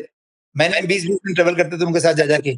गाज़ीपुर से लेके पूरा ईस्टर्न यूपी से लेके सेंट्रल यूपी से लेके कोई शहर नहीं छोड़ा, कोई छोटा कस्बा नहीं छोड़ा जिसने प्रोडक्ट लॉन्च नहीं किया हो। उससे हमें ज्योग्राफिक नॉलेज समझ आई, उस ज्योग्राफी की टेंडेंसी समझ आई, वहाँ पे किस तरह के डिस्ट्रीब्यूटर्स होते हैं ये समझ आया हमारे को, कि वो कैसे काम करते हैं, क्या काम करते हैं, कितना काम करते हैं, कितना माल ले सकते हैं, कैसे पैसा डूब जाता है, किसी ने माल ले लिया, पैसा नहीं दिया, आप लेने नहीं जा सकते। तो बहुत सारी तरीकों से उसने सीखा उनके साथ में, 3 साल तक कंटिन्यूअस यही करते गए, पूरा का पूरा। तो इतना एडवांटेज पूरे सीन का सारा कि जेन्युइन रूप से समझ आया कि पार्ले एक ही पानी की फैक्ट्री की नहीं है और पूरे इंडिया में 25 फैक्ट्री लगा दी, एक ब्रांड बना कर लिया। तो ये समझ आया कि ब्रांड कैसे खड़ा होता है, बिना पैसे लगाए ब्रांड कैसे खड़ा होता है। पार्ले ने पैसे तो लगाए ही नहीं, टेक्नोलॉजी नॉलेज दे दी, बस बना के एक ब्रांड दे दिया और उसने खड़ा कर लिया। तो ये हमने 2007 में सीखा इनके साथ मिलके, यार ये सब कर सकते हैं, हम क्यों नहीं कर सकते? तो उसने मुझे बहुत एम्बिशन बनाया। सीखा, सीख के उनके लिए एक्सपेरिमेंट किया, काम किया, उनको सक्सेस करके दिखाया। तो ऑटोमेटिक कॉन्फिडेंस आया ब्रेन में कि यार जब कोई बेच देता है और अपन करते थे, तो फिर अब क्यों नहीं कर सकते? अब खुद के कभी भी कर सकते। ये चीज़ सीखी मैंने 2000 तो सबसे ज़्यादा जो लर्निंग पीरियड था, मतलब एक बड़े कदम की तरफ जाने के लिए, एक बड़ी छलांग के लिए जाने के लिए, वो 2007 से 2010 के बीच का था। क्या छलांग मारी आपने उसके बाद? बहुत बड़ी छलांग थी के लिए। मैंने 2008 में मेरी जो कंपनी थी ब्रेड फैक्ट्री थी अहमदाबाद में, उसको मैंने बीएसई लिस्टिंग किया और तब माना जाता था कि तब इंडिया में टोटल मिला के 4.5-5 कंपनियाँ लिस्टेड कंपनियाँ थी। तो अपनी कंपनी को लिस्टिंग कर देना एक जीवन भर एक रहा था, कि यार अपनी कंपनी को लिस्टिंग करेंगे। अनफॉर्चुनेटली आज की डेट में कंटिन्यू नहीं कर पाए, कुछ हमारे कंप्लायंस की वजह से। बट 2004 में हमने उसको लिस्टिंग किया और 2010 में हमने हमारे कुछ शेयर्स को बेचा हम लोगों ने, हमारा मार्केट स्टेक ऑफर लोगों ने, और उससे हमने बहुत सारे पैसे बनाए। बहुत सारे मतलब बहुत सारे पैसे बनाए और वो जो बहुत सारे पैसे बनाए, वो पैसे हमारे साथ थे और इधर हम इसको देख चुके थे कि पानी का बिज़नेस पार्ले ने कैसे खड़ा किया है। तो जब पार्ले ने कैसे बिज़नेस खड़ा किया, तो ये समझ आया कि हम भी हमारा बिज़नेस पानी का खड़ा करते हैं। तो मैंने मैसिव प्लान बनाया और मैसिव प्लान बना के तो ये 2013 था। हमने 13 पानी प्लांट पैकेज बॉटल वाटर के plant, 13 plant Greater Noida, Jaipur, Jodhpur, Ahmedabad, Surat, Pune, Aurangabad, Nagpur, Raipur, Ranchi, Patna, Varanasi, Lucknow, Jhansi, Indore. मतलब अगर इसको आप विजुअलाइज़ करें तो आधा इंडिया हमने कवर कर दिया, सेंट्रल वेस्ट पूरा इंडिया कवर कर दिया। ऑलमोस्ट अराउंड 55% पॉपुलेशन इंडिया की कवर कर दी, 13 प्लांट। और ये इंडिया का पहला एक्सपीरियंस कि जब किसी भी एक एसएमई इंडस्ट्री वाले ने 13 प्लांट चालू कर दिए 9 महीने के अंदर में, एक ब्रांड खड़ा करने के लिए। तो it was a massive thing, लगभग 60-70 करोड़ का बजट था उस टाइम में ये। और हमने बहुत ब्यूटीफुल तरीके से ऐसी कंपनी बनाई। It was A 100% backward integrated company. इसमें इतनी ब्यूटी थी इस कंपनी के अंदर में कि कोई भी आदमी नया ट्रेड में आता है, इतना सोच ही नहीं पाता कि उसकी कंपनी के पास यूएसपी क्या होगी। हम टॉपेस्ट कॉम्पिटिटर्स के पीपल्स थे, उनको तोड़ के लाए, छोटे शहर में उनको अच्छी ज़िंदगी दी। हमने बेहतर ब्रांड बनाया। हमने ये सोचा कि 13 जगह फैक्ट्री चलाएँगे, चोरी नहीं हो उसके क्या तरीका करेंगे। हमने नेक का साइज़, कैप का साइज़ बदल दिया, कॉम्पिटिटर से बेहतर प्रोडक्ट बनाया। हमारी कॉस्ट प्रोडक्शन उस टाइम में जो हमारा कॉम्पिटिशन था बिस्लरी, बेली, किनले, एक्वाफिना, दोनों बड़े ब्रांड थे। इन सबसे कम कॉस्ट ऑफ प्रोडक्शन था मेरा उस टाइम के अंदर में। इसके लिए हमने बहुत आर&डी करी। कंप्लीट 13 के 13 प्लांट हमारे इन हाउस बनाए हम लोगों ने। हम जर्मनी गए, वहाँ से कुछ मशीन्स लाए, उनको डाउन किया, रिवर्स इंजीनियरिंग करी। रिवर्स इंजीनियरिंग करके चाइना गए, चाइना में उनको डेवलप कराया, उन पार्ट्स को इंडिया लाए, फिर मशीनें बनाई। तो हमारे पास जर्मन कंपैटिबिलिटी की मशीन्स थी, जिसके पार्ट्स चाइना से बन के आए थे और इंडिया में असेंबल्ड थी। और इस तरह से ब्यूटीफुल तरीके से बनाया था कि अगर हम लेमैन को भी भेजते थे कि वो अगर बनारस से लखनऊ पहुँच गया है प्लांट के अंदर में और कोई सी में कोई दिक्कत है तो उसको वो ग्रिल उस हर मशीन पे वहीं मिलेगा। तो मतलब कोई भी आदमी किसी मशीन को कभी भी जाके चला सकता था। क्योंकि हमारे दिमाग में एक ही चीज़ थी कि अगर हमें बिस्लरी बनना है इस देश में, तो हमको हर चीज़ में उससे बेहतर होना पड़ेगा, नहीं तो हम नहीं हो सकते। तो हमने एक बहुत ही वंडरफुल प्रोजेक्ट बना किया इंडिया के अंदर में और हमारा टारगेट है कि हम इसको 5 साल में इंडिया की 5th लार्जेस्ट कंपनी बना देंगे। जो हमने 4 साल में इसको इंडिया की 5th लार्जेस्ट कंपनी बना दिया था। बाय द एंड ऑफ 2015 11 में हमने प्रोडक्ट लॉन्च किया था और 17 में हम इंडिया की 5th लार्जेस्ट कंपनी थे बेवरेज इंडस्ट्री में। और ब्रांड क्या था सर ये? ORS, ORS, ORS. ब्रांड सुना हुआ है मैंने ये। हाँ। ओरस करके ब्रांड था सर। तो इसको आप लोगों ने बाद में कंटिन्यू नहीं किया किसी कारणवश या? नहीं सर, ये अगेन बड़ा फेल्योर था हमारा एक और हम इस पूरे बिज़नेस को कोलैप्स कर बैठे 2016 में आके और 16-17 में आके कोलैप्स हो गया पूरा बिज़नेस और ये हमारी सबसे बड़ी कंपनी थी, फ्लैगशिप कंपनी थी। हमने बहुत पैसा लगाया था इसके अंदर में, बहुत मेहनत की थी, बहुत बड़ी टीम थी। बट एक इंजीनियरिंग बैकग्राउंड होने की वजह से हम फाइनेंशियल इंजीनियर बहुत अच्छे नहीं बन पाए और फाइनेंशियल बहुत अच्छे नहीं बन पाने की वजह से हमारे पास फाइनेंशियली कैश फ्लो के लिए तो बहुत अच्छे लोग नहीं रहे। और हमने हमेशा ये देखा कि प्रोडक्ट के अंदर बहुत मेहनत करते हैं, प्रोडक्ट के अंदर बहुत मेहनत करते हैं। प्रोडक्ट चीप होना चाहिए, कॉस्ट इफेक्टिव होना चाहिए, बेस्ट होना चाहिए। इस पे पूरी एनर्जी लगा दी। लेकिन और पैसे की परवाह नहीं करी। क्योंकि इतनी स्ट्रॉन्ग गुडविल थी मार्केट के अंदर में कि लोग रुपए को बिना ब्याज जरा से ब्याज पे हमारे पास छोड़ के चले जाते थे। तो जब हम कंटिन्यू कर रहे प्रोजेक्ट को तो it was not a banking project on the time. ये हमें समझ ही नहीं आया। तो ये 5 साल तक हम लोग बिज़नेस को प्रॉफिटेबल करते थे। लेकिन हम बैंकेबल नहीं बन पाए 5 साल तक। और जब-जब बैंकों को जोड़ा तो बैंकों एक ये होता है अपने तो कंसोर्टियम तरीका होता है। तो हमें बैंकिंग ने फाइनेंस नहीं किया और हम जिसे बोलते हैं ना कि दोनों बैंक का सेपरेट फंडिंग करी और सेपरेट फंडिंग करके दोनों बैंक झगड़ते रहे जिंदगी भर। तो 2 बैंक के झगड़े में प्रॉफिटेबल बिज़नेस एक रात को बंद हो गया। जिस बिज़नेस का टॉप लाइन 70 करोड़ 70 करोड़ का हो, जिस बिज़नेस का पैट आ रहा हो 4 करोड़ रुपए का, वो बिज़नेस अगले दिन सवेरे बंद करना था क्योंकि 2 बैंक झगड़ा कर रहे थे और पैसा अकाउंट बंद कर दिए थे। और because of the collateral securities और जबकि दोनों का जो टोटल एक्सपोज़र उससे दुगनी उनकी सिक्योरिटी थी। मैं मतलब इस पूरी सिनेरियो पे बैंकिंग से साथ हुआ, तो अगर मैं 2-4 500 पेज की किताब भी लिख दूँ ना, तो बहुत छोटा-सा काम है वो पूरा का कि किस तरह से एक अच्छे बिज़नेस को प्रॉफिटेबल बिज़नेस को जी। बैठे हैं, उन्होंने किल कर दिया। उस समय आपके टाइम में प्राइवेट इक्विटी या इस तरह का वेंचर कैपिटल लोगों ने हाँ। हमने भी जब हमने बिज़नेस क्रिएट किया, वैल्यू क्रिएट करी तो हम लोगों ने 2014 में प्राइवेट इक्विटी के लिए गए हम लोग और प्राइवेट इक्विटी गई नहीं थी तैयार हुई। हम टर्म शीट पे आ भी गए और 2014 था ये और तब तक मेरे पास टोटल वर्किंग कैपिटल थी लगभग मिला के 2-3 करोड़ रुपए की, 2 करोड़ रुपए की और मैं उससे 50 करोड़ का धंधा कर रहा था। बाज़ार में मेरा 20 करोड़ उधार था। तो बहुत सारी पूँजी थी करने के लिए। लेकिन जब प्राइवेट सेक्टर ने हमारी वैल्यूएशन करी, तो उस टाइम में उसने हमारे को 5x दी हमारी उस टाइम की सेल का और मैं माँग रहा था 3x। Almost they valued me around 100 crores on that time. It was 2014 and I was so bullish entrepreneur कि बैंक भी जाए, मैं तो सब कर लूँगा, पता नहीं दुनिया बदल दूँगा, ऐसा सोचता था मैं। और मैंने 250 करोड़ का वैल्यूएशन माँगा उनसे। मुझे खूब समझाया, probably remember the name of Anand Rathi, company India के अंदर में, उसका शेयर्स में हैं। उन्होंने मुझे समझाया, राठी साहब जी बहुत सीनियर आदमी है। पर्सनली रूप में मुझे समझाया, because of the Marwari, I am belongs from the same background, कि बेटा नहीं ऐसा नहीं करना चाहिए, भैया लेना चाहिए, ऐसा करना चाहिए। मैं कहता नहीं अंकल मेरे पास पैसे नहीं थे इसलिए हालत हो गई। तो दूसरी बैंक ने 25 करोड़ दे दिए हैं, तो मैं पता नहीं क्या करूँगा। तुम 500 करोड़ पे आके बात करूँगा आपसे आगे। वो टाइम था जब मैंने उनको मना कर दिया पैसे लेने के लिए, और बैंक ने 25 करोड़ दिए भी नहीं। 25 करोड़ वहाँ से आए, उनको मैं मना ही कर चुका था। व्हाट गेट एवरीथिंग सब खो गया उस टाइम में, पूरा भीड़ गई। सर लाइफ में आपने एक तरीके से 3-4 अपहीवल इस तरीके के बहुत ही अच्छे राइज़ किया, फिर उसके बाद आप जो है वो उसको समहाउ उनका जो है डाउनफॉल अगर कहेंगे तो। हाँ, हाँ। कंट्रोल नहीं कर पाए। जी, जी।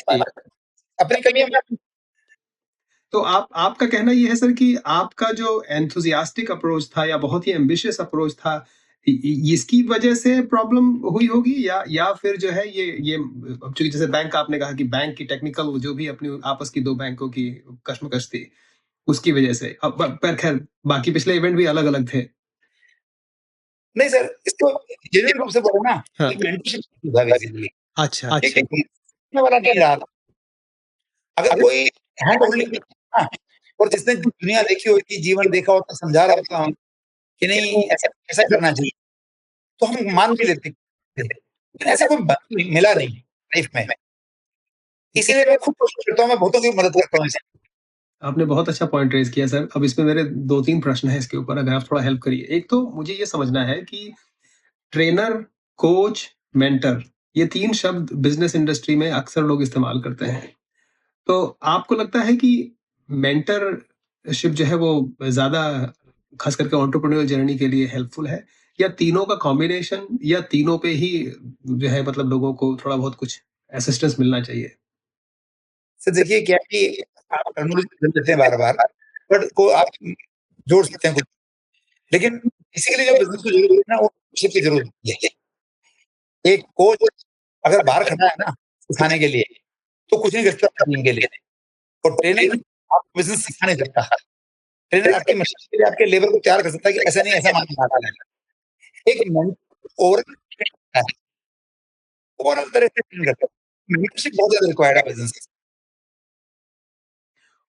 और मेंटर्स में क्या क्वालिटीज़ आप खोजते हैं या आपको लगता है कि होनी चाहिए? अच्छा ह्यूमन बीइंग होना चाहिए। और और इंडस्ट्री के इंडस्ट्री बारे के में बारे में इंडस्ट्री के बारे इंडस्ट्री अच्छा, अच्छा। वो सबसे ज़रूरत वो बहुत कम से मिलती है इसके लिए। ये जो बड़े-बड़े जो है ना, ऐसी बातें कर देते हैं कि वो अपनी इंडस्ट्री में डालना चाहिए, एक्सपर्टाइज़ होना चाहिए। सच इज़ सही आपका बिज़नेस कर रहा है। सच से अगर 10-20 25-30 गुना बड़ी कंपनी का एक्सपीरियंस है, तो आपके उसके किसी काम का ही नहीं है ना। हमारे यहाँ मेंटरशिप एमएसएमई की, एसएमई को जो हमारे यहाँ मेंटरशिप, और जो मेंटरशिप करने वाले लोग हैं, जो टॉप 5-10 कंपनी हैं, उन लोग होते हैं। तो उनका प्लेग्राउंड डिफरेंट रहा है, पूरा का पूरा। एक के यहाँ पे इतनी सारी एसओपीज़, इतने सारे लोग हैं, इतनी सारी टीम है, और वो एमएसएमई तो 10 आदमी, 20 आदमी, 25 आदमी से धंधा कर रहे हैं, पूरा का पूरा। और वो उसको आप कि तेरे को ये मशीन नहीं ऐसे लगानी चाहिए, तेरे को लगाना उसके सारे जो कैपिटल है उसको कैपेसिटी कन्वर्ट करा के वो बस कर होता रहता है, वो बात परेशान होता रहता है। हुँ। हमारे बेसिक मेंटर्स है ही नहीं, जो किसी बड़ी कंपनी में बहुत अच्छी पोज़ीशन में समझता है कि मैं मेंटर बन गया, आई विल गाइड, वो अपने लिए किसी कंपनी को गाइड कर सकता है। और वैसी कंपनी में उसको ऑलरेडी अवेलेबल है, खुद कंपनियाँ अवेलेबल, तो हमारे बेसिकली मिसमैच है पूरा का पूरा। एमएसएमई के लिए, एसएमई के लिए अच्छे मेंटर्स की जरूरत नहीं है। मेंटरशिप का गैप डेफिनिटली सर मेरे ख्याल से सब जगह है, और आपने बहुत अच्छा ये पॉइंट रेज़ किया कि इवन इस सेक्टर वाइज़ भी अगर आप देखें तो डेफिनिटली एक बहुत बड़ी डेफिशिएंसी है, और ज़्यादातर लोग उसको जो है जो आपने एक पॉइंट रखा कि अच्छा ह्यूमन बीइंग होना, ये एक मेरे ख्याल से ये क्राइटेरिया मेंटर्स अप्लाई कम करते होंगे। अच्छा सर, हाँ, तो मेंटरशिप आपका जो अप्रोच है, आप किस तरीके से मेंटरशिप करते हैं? अगर आप कर रहे हैं कोई मेंटरशिप? देखिए सर, मैं मेंटरशिप को 2 तरीके से मानता हूँ। मेंटरशिप बिना पैसे के नहीं होनी चाहिए। हम अग मैं अगर आपको कोई चीज़ सिखा रहा हूँ और आपके प्लेग्राउंड में उधर सिखा रहा हूँ ना, मैं सिखा नहीं सकता आपको कभी भी। मैं आपको बोलूँ आप बोरिए, मुझे मालूम है कि वो प्लेग्राउंड गीला ही नहीं है, तो मैं आपको कैसे स्पीड दूँगा? लेकिन राइट। अगर मैं भी वहाँ खड़ा हूँ आपके साथ में, क्योंकि भले ही आपके साथ दूर ज़्यादा नहीं किया या कदम ही चला हूँ, तो मुझे समझ तो आता है प्लेग्राउंड के अंदर कितना कीचड़ है, कितना वेट है, कितना मॉइस्चर है, तो मैं आपको गाइड कर सकता हूँ कि इस मॉइस्चर में इतना तेज़ दौड़ेगा, पहुँचेगा इतनी तेज़ में दौड़ेगा यहाँ तक पहुँचेगा, बिकॉज़ ऑफ माय एक्सपीरियंस। ऐसा मैं कर सकता हूँ, लेकिन ऐसा होता नहीं बेसिकली हमारे यहाँ पे। हमारे यहाँ पे जो भी गाइडेंस मिलती है पूरी की पूरी, वो सुपरफिशियल मिलती है। टाटा मोटर्स का कोई एग्जीक्यूटिव होगा, अगर ऑटोमोबाइल पे गाइडेंस देने लग जाएगा एमएसएमई के लिए, ना वो तो व्हीकल बना रहा होता, ना कुछ और बना रहा होता। वो उसका एक स्पेयर पार्ट बना रहा होता। तो बहुत बड़ा मिसमैच है, बड़ा मिसमैच है। वो मिसमैच खत्म होना चाहिए। अगर कोई एमएसएमई ने किया है, वो आया खड़ा किया है, अगर वही मेथड बने ना, तो बिज़नेस को उसको रियलिस्टिक वे में मालूम है। मैंने इतने बिज़नेस बनाए, खराब दिए, बना दिए, नए बड़ा कर दिए। हर बार ₹500 बिज़नेस बनाया और खराब अगली बार ₹1000 का बना खराब किया। उसकी बार अगली बार 20,000 का बना खराब किया। तो हर बार साइज़ बढ़ती हुई ना खराब करने की। तो मैं किसी की बहुत लोगों की मेंटरशिप करता हूँ, बहुत स्टार्टअप्स में इन्वेस्टमेंट करता हूँ। तो उसमें मैं पैसे भी देता हूँ, कुछ राय भी देता हूँ। मैं पैसे देता हूँ तो मेरी राय को बहुत इम्पोर्टेंट नहीं लेता वो। अदरवाइज़ वो सोचेगा कि यार ये तो सब ज्ञान देने का काम है, आगे देंगे फ्री में चले गए, इनसे क्या लेना देना। लेकिन उसको पता है साहब ने पैसे भी दिए हैं, ज्ञान भी दिया है, तो बराबर में खड़े हैं। पीछे से मेरे वो साथ भी मदद कर रहे हैं। तो सर मेंटरशिप ऑब्वियसली आजकल आप कर रहे हैं, इन्वेस्टमेंट भी कर रहे हैं। अभी आजकल आपका एक्जिस्टिंग जो बिज़नेस है, अभी बेवरेज में आप थोड़े दिन रहे, उसके आगे अब नेक्स्ट लेवल का आपने बिज़नेस अभी क्या स्टेप कर रहे हैं? अभी आजकल आप क्या इन्वेस्टर हैं आप या अभी भी आप की एंटरप्रेन्योरियल जर्नी जारी है? किस तरीके से आप देखते हैं अपने आप को इस वक़्त? सारी चीज़ें कर रहे हैं सर अभी। देखिए मैंने जो पहला मेंटरशिप के इन्वेस्टमेंट किया था स्टार्टअप 2012 में स्टार्ट किया था, एक एल्यूमीनियम फॉयल कंपनी थी। मैं उसका 100% ओनर था उस ज़माने में कंपनी में 2012 में। आज मैं 10% ओनर हूँ और वो नेक्स्ट ईयर वो कंपनी बीएसई लिस्टिंग हो जाएगी।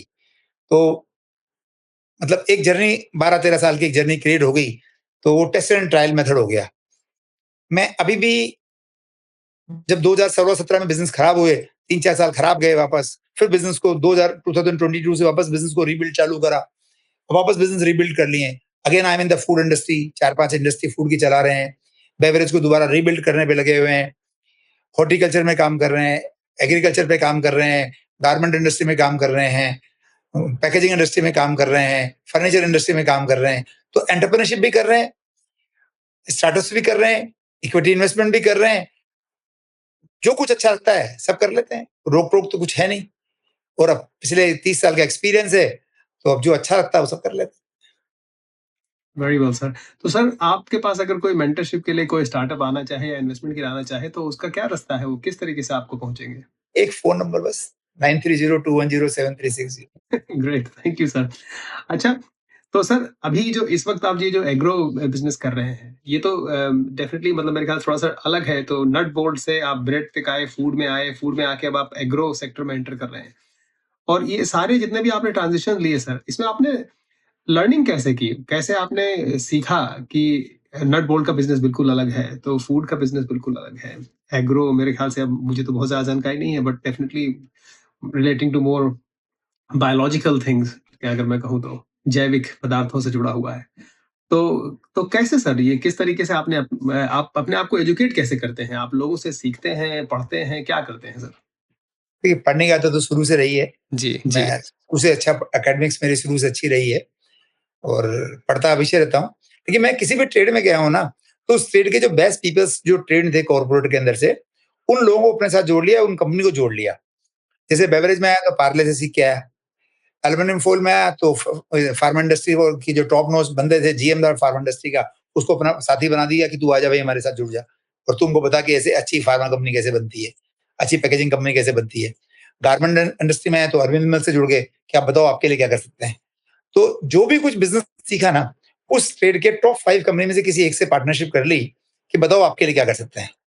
उन कंपनीज़ के साथ में क्या इंडिया में चैलेंज रहता है कि आदमी ज्योग्राफिक लोकेशन बड़ा सेंटर्ड हो जाता है, कि नहीं मैं तो इस जगह ज्योग्राफी के अलावा कुछ नहीं करूँगा। जैसे इंदौर का आदमी तो इंदौर में बिज़नेस करेगा, यूपी का आदमी यूपी में सोचेगा मैं लखनऊ में करूँ, कहीं जाऊँ नहीं। मैंने इस बैरियर को जीवन भर कभी माना ही नहीं। तो किसी कॉर्पोरेट वाले से दोस्ती हुई, उसने बोला यार आपको मेरे पास सांगली में आके प्लांट लगाना महाराष्ट्र में, चल भाई लगा देते हैं। तो तुरंत अपनों को जोड़ लेता है वो अपने साथ में कि यार इसको ज्योग्राफी का इश्यू नहीं है, ये कर लेगा कहीं पे भी काम जाके। और काम तो ह्यूमन बीइंग ने करना है, प्रमोटर ने तो काम कभी करना नहीं है, किसी भी रूप के अंदर में। तो एक एडवांटेज मिल जाता था पूरा का पूरा, डे 1 से ही। गारमेंट में गए तो अरविंद मिल्स के साथ में गए, अभी फर्नीचर में आए तो सारे ओईएम्स के साथ आ गए, टॉप ओईएम के साथ आ गए। कोरोगेशन में गए तो पार्ले को सप्लाई शुरू कर दिया डे 1 से ही। इप्का कंपनी को शुरू कर दिया, फार्मा कंपनीज को। तो हर चीज में जिसमें गए ना उनमें टॉप कॉर्पोरेट को पकड़ लिया, उसने सब ट्रेन कर दिया कि हमारे को ऐसे बनाए, स्नैक्स बनाना चालू करा। I have big unit for snacks for the Parle. वो 2012 में शुरू की थी, अभी भी चल रही है। हमने खुद का स्नैक्स का ब्रांड बनाया, तो पार्ले ने सिखा दिया स्नैक्स कैसे बनता है। तो कभी भी कुछ सीखने की जरूरत आई ना, तो बड़ी कंपनी से दोस्ती कर ली, उसके लिए काम किया, अपना ब्रांड पहले खड़ा कर लिया, साथ में मिलके उनसे। Very ethically, same plant, same machinery, same campus. उनको हमेशा ये बोल के ये कहते कि आँख में आँख डाल के धंधा करेंगे। 300 टन का प्लांट लगाएँगे, 200 टन तेरा बनाएँगे, 100 टन हमारा बनाएँगे। तेरे को मंजूर हो तो बात कर ले, नहीं तो कोई दूसरे को पकड़ लेंगे। जब भी टर्म्स डिक्टेट करी, तो हो गई वो। अच्छा, उन्होंने आपकी बात मान ली और उसको आगे आप लोगों ने काम किया। सर ये ओईएम मॉडल क्या है ये? किस तरीके से काम करता है? सर ओईएम मॉडल क्या होता है कि जैसे जो जितने बड़े कॉर्पोरेट्स होते हैं, वो खुद के अपने मैन्युफैक्चरिंग प्लांट नहीं लगाते। जी, जी। तो उसके अंदर वो क्या करते हैं कि थर्ड पार्टी को तैयार करते हैं इस तरह से कि उसको कॉम्पिटेबल बनाते हैं टेक्निकली और नॉलेजफुल और ट्रेनिंग के साथ में कॉम्पिटेबल बना देते हैं कि वो उनके लेवल की उस क्वालिटी का प्रोडक्ट वो तैयार करके उनको दे देते हैं। तो इसको ओईएम हो गया, ओरिजिनल इक्विपमेंट मैन्युफैक्चरर। तो जब आप इस तरीके के ट्रांज़ैक्शन में एंटर करते हैं, तो वो आप लोगों को क्या फाइनेंशियल सपोर्ट भी देते हैं कि सिर्फ़ ऑर्डर बुक देते हैं? पैसे सब अपने, पैसे अपना, रिस्क अपनी, नुकसान अपना। वो सब ट्रेनिंग करते हैं, आपकी ट्रेनिंग करते हैं, मेंटरिंग करते हैं, समझाते हैं, सिखाते हैं, आपके लोगों को ट्रेन कर देते हैं, कैसे बनता है, क्या गलती होती है, गलती ठीक कैसे होती है। लेकिन उस प्रोसेस में जितना भी नुकसान हो रहा है, वो हमारा अपना होता है। तो ये किसी भी नए एंटरप्रेन्योर के लिए ऐसा बिज़नेस नहीं है, ये एस्टेब्लिश्ड बिज़नेसेस के लिए मॉडल है। हाँ, उन्हीं के लिए बेसिकली जिनके पास थोड़ी-सी फ्यूल है, थोड़ा-सा बर्निंग फ्यूल अवेलेबल है जिनके पास में, जो थोड़ा-सा बर्न कर सकते हैं। आपके हिसाब से ये हॉर्टिकल्चर का जो सेक्टर आप एस्टेब्लिश कर रहे हैं, तो इसको आप क्या देखते हैं? ये future next generation business line है या अभी जो आपकी जो बिज़नेस लाइन थी फूड और जो बेकरी और ये सारी जो लाइन्स हैं, ये सब भी फ्यूचर लाइन्स हैं? देखिए, फूड तो हमेशा फ्यूचर रहेगा। जी, जी। आप तो एक अच्छी डेवलप कंट्री में बैठे हैं, आपके पास भी आज भी जो सबसे बड़ा काम है फूड का ही है बिल्कुल सर। कि दिन भर खाने के से रिलेटेड जितनी चीज़ें हैं उसी में एक्सपेरिमेंट हो रहे हैं। जब 20 साल पहले 15 साल पहले आप लंदन गए तो क्या खाते थे? आज लंदन में आप क्या खा रहे हैं तो आपको भी समझ आ रहा है कि प्रोडक्ट कितना तेज़ी से बदल रहा है। तो वहाँ वालों को भी रोज़ाना के रोज़ाना चैलेंजेज़ है। तो फूड एक हमेशा चैलेंजिंग इंडस्ट्री रहेगा और फूड हमेशा रहेगा। जब तक ह्यूमन बीइंग है तब तक फूड रहेगा, either in any kind of the way. तो फूड हमेशा रहेगा, फूड रहेगा तो उसको पैक करने का काम भी रहेगा। फूड और पैकेजिंग हमेशा रहेंगी। किसी भी तरह की फूड और पैकेजिंग कर लें आप। फिर आदमी रहेगा तो उसको कपड़े हमेशा पहनने रहेंगे। आदमी रहेगा तो किसी घर में रहेगा तो उसको फर्नीचर हमेशा लगेगा। तो ये बेसिक इंडस्ट्रीज़ हैं सारी की सारी कि जो ह्यूमन बीइंग की नीड्स के साथ में, उसके डेवलपमेंट के साथ में, उसके कम्युनिटी डेवलपमेंट के साथ में, उसकी इनकम सोर्स के साथ में हमेशा चलते रहेंगे। हमेशा आगे बढ़ते रहेंगे, सारे के सारे बिज़नेस। बाकी हॉर्टिकल्चर जो आइडिया है, ये लगभग पिछले 2-3 साल से मैं डेवलप कर रहा था। मैंने काफ़ी सारे लेक्चर सुने, इंडिया के जो काफ़ी एग्रीकल्चर मिनिस्टर्स हुए हैं, उनके लेक्चर सुने कि सभी बोलते हैं कि हमारी 70% इकोनॉमी एग्रीकल्चर पे डिपेंड है देश की। हम 140 करोड़ लोग हैं। हमारे को हमेशा एग्रीकल्चर का क्राइसिस है। हमारा एडिबल ऑयल जो पहले सरप्लस था, आज पिछले 15-20 साल से हम 100% इम्पोर्ट पे बेस्ड हैं। व्हीट हमारे पास सरप्लस था, पिछले 2 साल से व्हीट हमारे पास शॉर्ट है। दालें पिछले 20 साल से हम लोग इम्पोर्ट करके खा रहे हैं पूरी की पूरी। तो इतना बड़ा नेशन, इतनी बड़ी क्वांटिटी, इतने बड़े लोग, आज हमारा इम्पोर्ट बिल अगर हमारे कंट्री का देखें तो क्रूड के बाद सारा फूड पे ही है, सारा का सारा फूड पे ही है। तो मुझे ऐसा लगता है कि food will be the big very big industry for the India. Government of India हमेशा बोलती रहती है कि हम प्रोसेसिंग करें, फूड को प्रोसेस करें, प्रोसेस करके कॉस्ट बचाएँ, हमारे जो फार्म्स हैं उनको बचाएँ। डेटा हमारा है एनएचबी का नेशनल हॉर्टिकल्चर बोर्ड का डेटा है कि जितनी सब्जियां हम पैदा करते हैं उसमें 25% कंज्यूम करते हैं, 75% वेस्ट हो जाती है because of the cold chain available नहीं होना, लॉजिस्टिक अवेलेबल नहीं होना, प्रॉपर लॉजिस्टिक अवेलेबल नहीं होना, स्टोरेज प्रॉपर अवेलेबल नहीं होना। सेम हॉर्टिकल्चर के साथ में कि जो भी हम फ्रूट्स उगाते हैं, कश्मीर में फ्रूट उगाते हैं, कन्याकुमारी तक पहुंचाने में हम लोग को इतना टाइम लग जाता है कि फ्रूट आधा खराब हो जाता है। टमाटर, प्याज आप हर बार सुनते हैं इंडिया के अंदर में कि साल में 4 बार टमाटर महँगा हो जाता है, ₹200 किलो बिकता है और साल में 4 बार टमाटर रोड पे फेंका जाता है, ₹5 किलो बिकता है। हर साल होता है ऐसा इंडिया के अंदर, हर साल होता है ये। तो ये सब इसके जो बेसिक रीज़न है टॉप टोमेटो, ओनियन, पोटैटो जो तीनों कमोडिटीज़ हैं, ये तीनों हर साल ऐसे होती है। सीज़न में आएगा, आलू आपका ₹10 किलो होगा, अभी ₹40 किलो आलू है। प्याज सीज़न में आएगा, रोड पे फेंक देंगे ₹10 किलो के अंदर में, ₹5 किलो में, अभी ₹70 किलो प्याज है। तो ये because of the we are not the developed nation और अभी इंडिया को डेवलप होने में कम से कम 20-25 साल का टाइम फ्रेम है। और इसका पूरा डेवलपमेंट का जो रास्ता है ना, वो फूड को प्रोसेस करके, फूड को सेव करके आएगा। हमारे फूड का प्रोडक्शन कम नहीं है, हमारे फूड का प्रोसेसिंग ही नहीं है।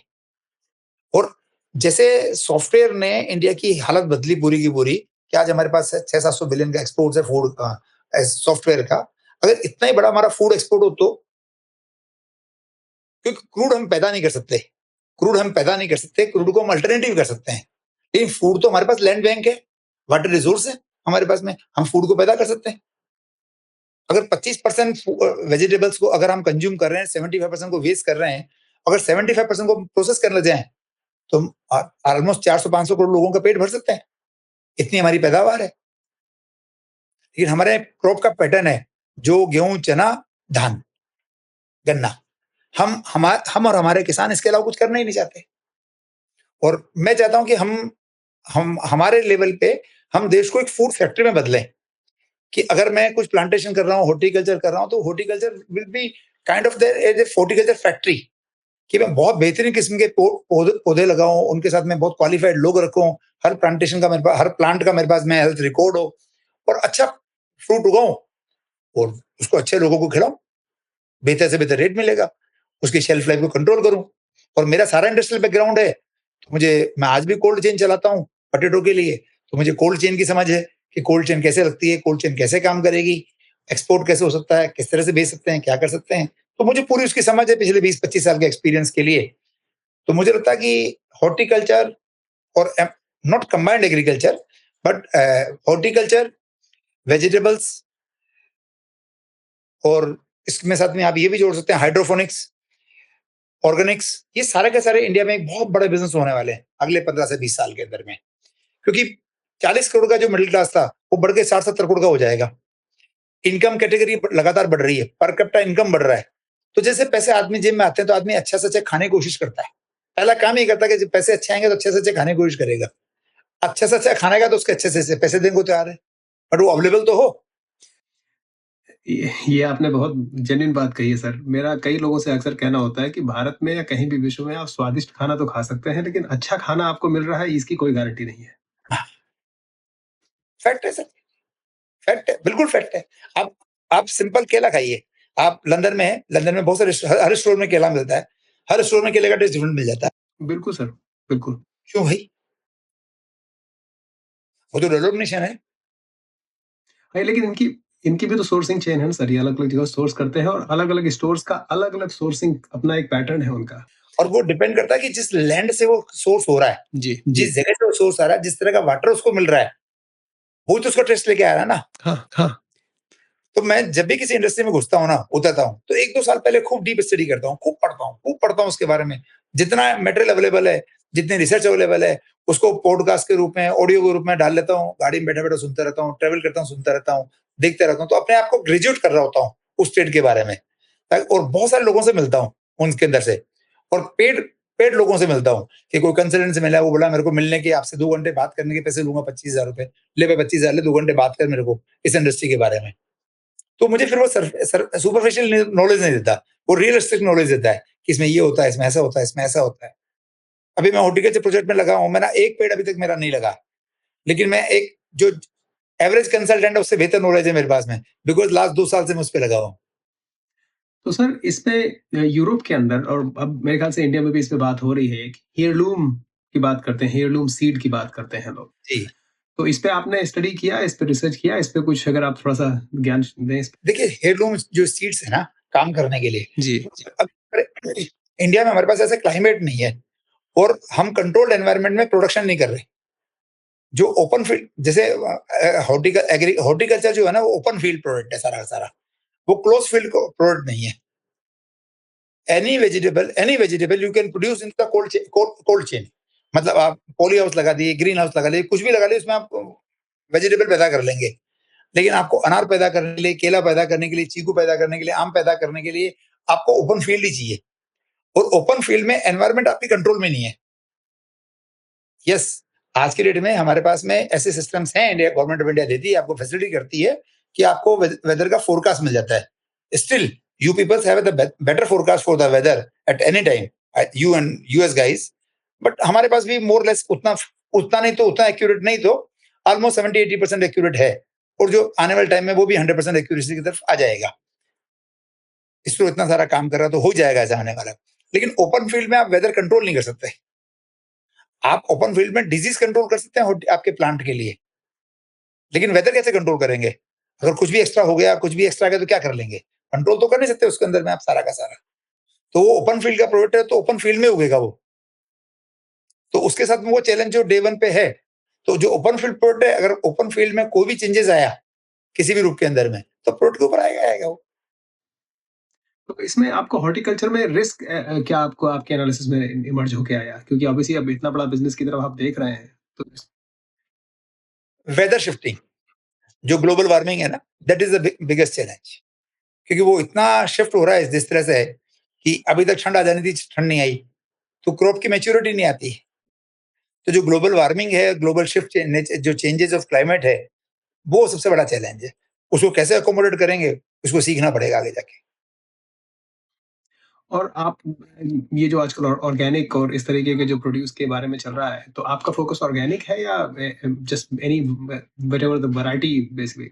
इनिशियली तो वैरायटी बेस्ड है वो, डे 1 पे तो, क्योंकि मैं पहला प्रोजेक्ट कर रहा हूँ, तो पहले प्रोजेक्ट को मुझे कॉमर्शियली डे 1 पे वाइबल करना है, और मैं लंबे ब्रेक इवन के साथ में प्रोजेक्ट खड़ा नहीं करना चाहूंगा डे 1 पे। तो मैं पहला जो प्रोजेक्ट है वो तो मेरा नॉन ऑर्गेनिक होगा, but I have a big land bank, so hopefully जो मेरा सेकंड प्रोजेक्ट जो 2025 के आसपास शुरू करेंगे, that will be organic. That's great sir. So sir obviously इतनी सारी चीज़ों को करने के बाद आखिरी में आके आपने जो है फूड और ये सारा जो है हॉर्टिकल्चर के सिस्टम्स को डेवलप करने का निर्णय लिया, और आप कह रहे हैं कि आपकी एक कंपनी ऑलरेडी अभी लिस्टिंग की तरफ प्रोसीड कर रही है। तो अभी आगे और भी कुछ नया प्लान है कि अभी इन चीज़ों को ही थोड़ा-सा पुश करना है, आगे चलना है? रिटेल में आएंगे, काफी कुछ रिटेल में बहुत कुछ करेंगे अगले 2 साल के अंदर में। अच्छा, बहुत कुछ रिटेल में करेंगे, इंडियन रिटेल सेक्टर में जी। बहुत कुछ करेंगे और काफी काम करेंगे, but that will be in the food and furniture. Right, right. अच्छा सर, 2 सवाल जो मैंने बीच में कहा था कि मैं उसको आखिरी में रखूँगा। तो अगर आप थोड़ा-सा और समय दें मुझे, बस एक तो जो आपका स्टोरी बहुत ही इंटरेस्टिंग है सर, और चूँकि फिनिक्स की कहानी है कि राइजिंग फ्रॉम द एशेज़ वाला सिनेरियो है, और आपने एक नहीं 3-4 बार किया है, भगवान ने आपको हाँ, स्ट्रेंथ दी है आपको। तो अब मैं नहीं चाहता कि आप पूरी जर्नी को उसको जाकर के दोबारा देखें और सोचें, बट डेफिनिटली आपके जो आपने कहा कि उसमें आपके घरवालों का बहुत सपोर्ट रहा है। बट मैं यहाँ से लर्निंग लेसन समझना चाहता हूँ, खास करके अगर कोई जो देखेंगे और सुनेंगे, उसमें से कोई ऐसा व्यक्ति हो जिसको मान लीजिए कि फैमिली सपोर्ट ना हो, या जो भी उनको अपना बैकग्राउंड हो, तो ऐसा डेफिनेटली आपको स्ट्रेंथ फैमिली से मिल रही थी, बट आपके अंदर ऐसा क्या था कि आप जो है लगातार इन चीजों पे होने के बावजूद भी आप बार-बार खड़े हो जा रहे थे? एम्बिशन, अच्छा, अच्छा। हार नहीं मानना। अटल बिहारी वाजपेयी जी की कविता है, तो बहुत पहले लिखी थी उन्होंने, 30-35 साल पहले लिखी थी। हार नहीं मानूंगा, रार नहीं ठानूंगा, काल के कपाल पर रोज नया लिखता हूँ, गीत नया गाता हूँ। अटल जी ने बहुत साल पहले लिखी थी, 30-40 साल पहले लिखी थी। मैंने मेरे अर्ली एज में उसको पढ़ी थी।